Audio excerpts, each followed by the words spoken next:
This is a massive matchup for you against Corey Anderson. Of course, a big step up in opponent from your last two. Probably the toughest test you've faced in the last few years. Do you fully feel the magnitude of this matchup for yourself? Yeah, of course. Everybody thinks. For me, it's like uh, a test. I know I can do it. People don't think so, but I think I can, and my team. So it's a massive fight, and I want to shock the world. So I'm gonna be here and do the best and do what I do best. Knock people out and try to get a W, even if it's on decision or something else. But that's what I'm here for. This is a fight where you're a big underdog. It reminds me a little bit of when Chael Sonnen fought Lyoto Machida, and it was where if Chael won, he was a title contender. He was immediately in the contention for the belt. If he lost, he ended up, hanging the gloves up after that.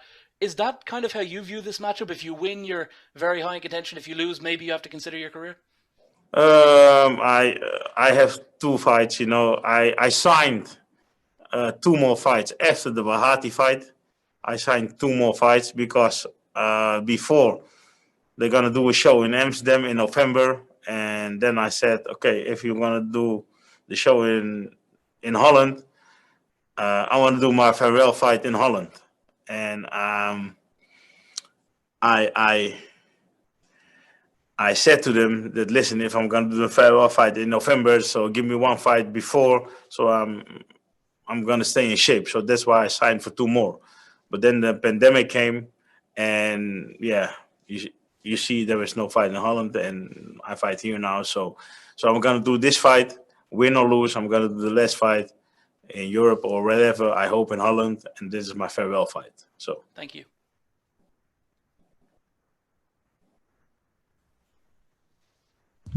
Steve? All right, Melvin, thank you for the time today. I've yes, got two questions for you. A lot of yeah, fighters and a lot of media have been saying that fighters shouldn't fight into their 40s after Anderson Silva's performance, but you've won your last two fights. So, what do you think about this issue? it depends on everybody himself. And I think everybody has the responsibility of their own body and mind. And I feel good, and I hope that I have a great performance. But I feel good. So the last two fights, I also did it, and the guys were 29 and 27. And I won them. So, and this is a bigger test and higher test, I know, but I have full confidence in it, and I'm gonna do whatever I have to do. So my body say that I can do it still. So, but this is that we're gonna see that on Thursday, and after Thursday I have like one more, and then it's the end of my career. I think. Yeah. Well, and you said this is a big test, but it's also a big test for Corey because he's got a lot to prove coming into a new organization. So, how motivated do you think he's going to be, especially given how outspoken he was about the last place he worked? Yeah, but this is like he got maybe this is his thing, with what he has there. And this organization, Bellator, is like they treated me like respect, and they give me this opportunity still, So I think for him, it's gonna be how you say this? It's gonna be very a lot of pressure also for him because of course he wanna let the world see that he's like still the Corey Anderson, even that he has lost his last fight. So yeah, I think it's good for him, but we're gonna see what's gonna happen because I'm not here for him. I'm here for myself, and we're gonna see. Santiago? Hi Melvin, greetings from Amsterdam. This is going to be your sixth main event for Bellator. How special have Scott Coker and Bellator been for you during your legendary fighting career? Uh, Very long time since Strike Force. I have Scott is a special and really, really, really loyal and strict promoter. He's like what he say he does, and he take care of me, man. He take care of me. So. And I want to thank him for this kind of things that he did for me. He take me when uh, he just signed with Bellator. he asked me, "Yo, can you still do it?" I said, "Yes, man, let's go." And I'm still sitting here now. And now he gave me on the end of my career, he gave me like such an amazing fight. I think that's for me. It's like very nice to do, on this level to still get like top level guys and this organization. So I want to deliver the fans a pretty fight, and then I'm happy, man. What would a Bellator Amsterdam event mean to you, Melvin? Yeah, it means much. That's why I signed for 2 more, because I was after the Bahadi fight, I was finished. And they said they came to Amsterdam, so I said, okay, then I want to do my farewell in Amsterdam because this is where I live, So yeah, I wanted to do that for all my fans in Holland. But yeah, it's a shame that it couldn't. But maybe I have still one more to go. So, but let me first see how this fight is gonna go, and then I can decide what we're gonna do. Gareth. Hi, Melvin. Gareth A. Davis calling from London. How are you? How are you? Very well, thank you, my friend. Couple of things, first of all. There's a victory for you on Thursday night. How would you like Bellator to bring Ryan Bader to Amsterdam to fight for the title next year?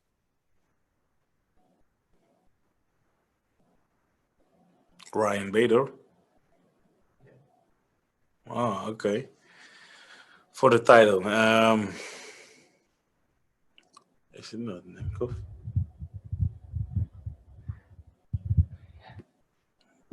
Okay. If he brings Ryan Bader, I would decline.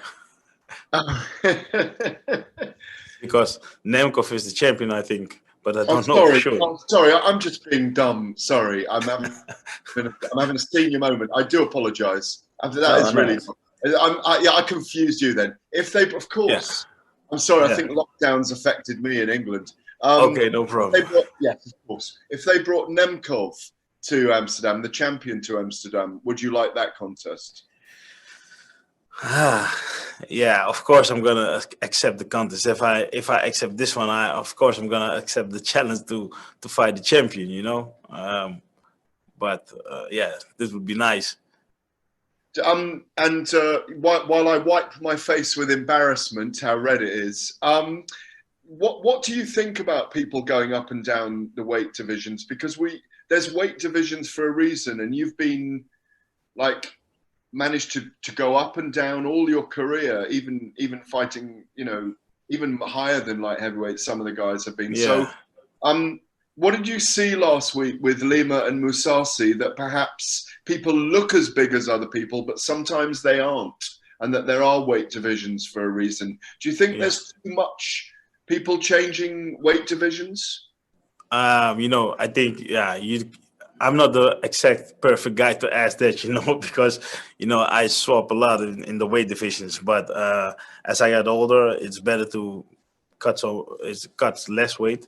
But if your body can handle it, then it's no problem to do. But if you start a fight against Musashi and Lima, I think it was a great fight. And I think Lima did it very great. Although he was like a welterweight, he fought then middleweight. I think Lima did great, but Musashi was like, he was like top level again, So, but he's also going to switch up to the higher level, 205, and I think some people can do it and some people can't. But it depends on the person. And finally, what are the kind of poses? What are the problems that Corey Anderson brings to you in this contest? He's a taller man. He is taller. He has a good wrestle game. He moves a lot. So all these kind of things. But I don't think in problems. I think in solutions.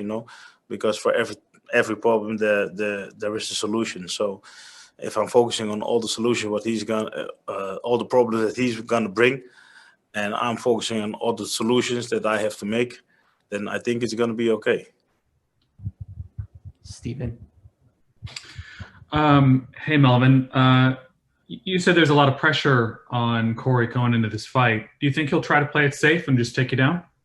don't know what he's gonna do, but it doesn't matter what he's gonna do. I think it's better what I'm gonna do. I'm gonna keep the fight standing, and I'm gonna try to do everything to win this fight. You understand? Everybody has pressure. Corey has pressure. I have pressure, but for Corey it's more because he should win for me very easy, as people say. So we're gonna see what's gonna happen. So I don't mind that. For me it's comfortable. If I win, it's good. If I lose, people's gonna say, yeah, he's old and this. It's always like this. So I'm feel good. I feel good, and I only think about what I have to do in this fight, and we're gonna see. Well, what about the pressure for you? I mean, you just said that you are sort of taking it one fight at a time. You're going to see how this fight goes, and then you're going to decide whether or not you're going to do your retirement fight, which you've pretty much said is your goal. I mean, a little while ago you said that you wanted to win the title and defend it in Holland. Yeah. So what's riding on this for you? Yeah, when I win this fight and I can be like a title contender, of course, I'm gonna do it. Then I'm really blessed. Then I'm gonna do it for 100%, of course. But first I have to do this fight, and Thursday we will know the answer. And if the opportunity comes that I can do it, I'm gonna do it. When you envision that retirement fight in Holland, who's showing up? Who's there for you? Like, is your family there? Your friends? Like who? Yeah, all my family, my friends, all the people that supported me my whole life. I want to thank them also. And give them a good fight. This is very important. In my own country. It would be honored for me, man. It would be a blessing also. Do you ever feel like you sort of carried the mantle for Dutch kickboxing? That scene was such a big scene, 10, 15 years ago with K1, and you sort of came from that world. And it seems like it's dropped off a little bit. There's glory and stuff, and it's around, but it's not as prevalent as it once was. Do you feel like you carry that on your shoulders at all? A little bit, but not so much. The kickboxing is still in Holland is not as big as it used to be. But I'm doing this for a long time now. You're switching between two organizations like kickboxing and MMA. But nowadays I really find myself an MMA fighter and also a kickbox fighter also. But still, that chapter I closed it like 2 years ago, and there the kickboxing legend stopped. Giancarlo. Hi, Melvin. You spoke on kickboxing and MMA. You've been blessed with this great career. What have you attributed that to, this longevity in the sport like that? One more time. Sorry. Like, what did you attribute that to? Like, what do you think has helped you have this longevity in both sports? What I think that I have that. I had like so much fun in this sport. That's why I was always get motivated, to strive to be the best. Just what I said also before. It's just like a mindset. That goal that you have to reach something. You're there on your own and do your thing. This is the thing that drives me, and I think that drive what I had that keep me so long in this game. And I really love the sport, man. This is my life. I really live for this shit. And final one for me, like for whatever reason, like let's say you win this fight and they don't give you Nemkov. In your career as a kickboxer and MMA fighter, was there an opponent that maybe got away or a dream opponent you wish you could fight that if you have the chance in your retirement fight in Holland, who would be the ideal opponent? Oh, it's going to be hard. I don't know, man. I really have to think that now 1, 2, 3, it doesn't come in my mind.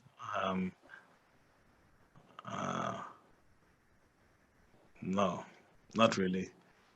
I don't know at the moment. It's all good. Best of luck, man. Thank you. Jay. Hey, Melvin, welcome back. Hey. I know they talked about the kickboxing scene, but last week Musashi wins gold. Rainier Ritter wins gold in one championship.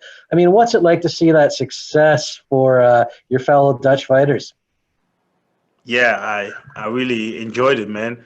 And I think like just what I said, Musashi is like one of the best fighters in Holland, I think, and the next generation, just like Rani de Ridder, they're gonna come also now. So it's good for Holland, that they have like also guys who can carry on, because a lot of guys are going away. I'm going away.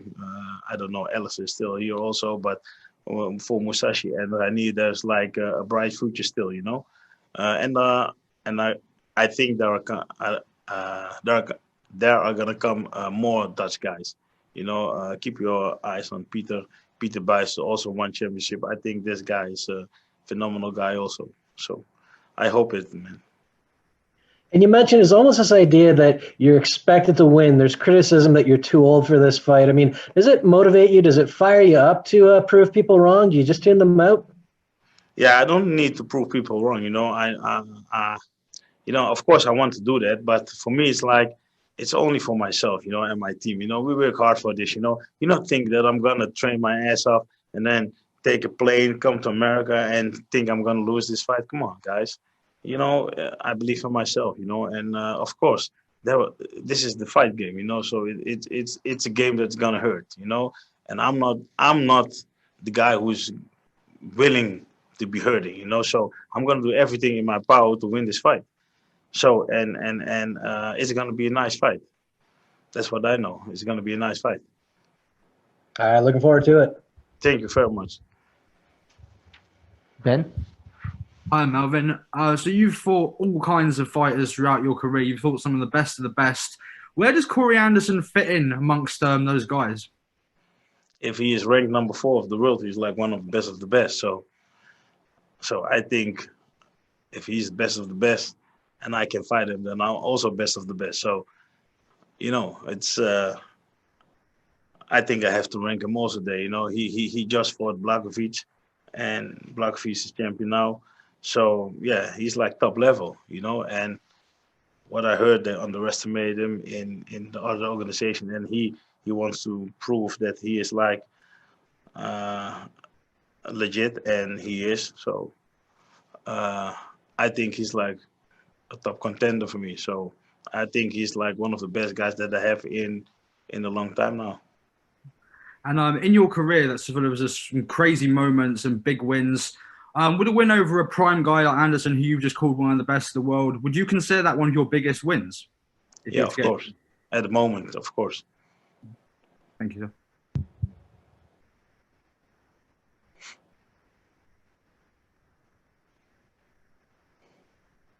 Our last question comes from Simon Romero. Hey, Melvin, looking forward to seeing you fight on Thursday night. If you are to get the win on Thursday night. Simon, can you repeat the question? Yeah, my bad. I might have cut out a little bit. So the question was, if you are to get this win on Thursday, what are the celebration plans looking after a big win like that? Oh, man. I'm going to get drunk.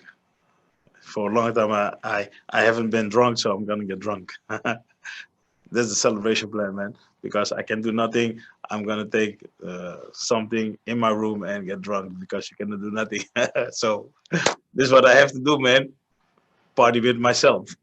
Ooh.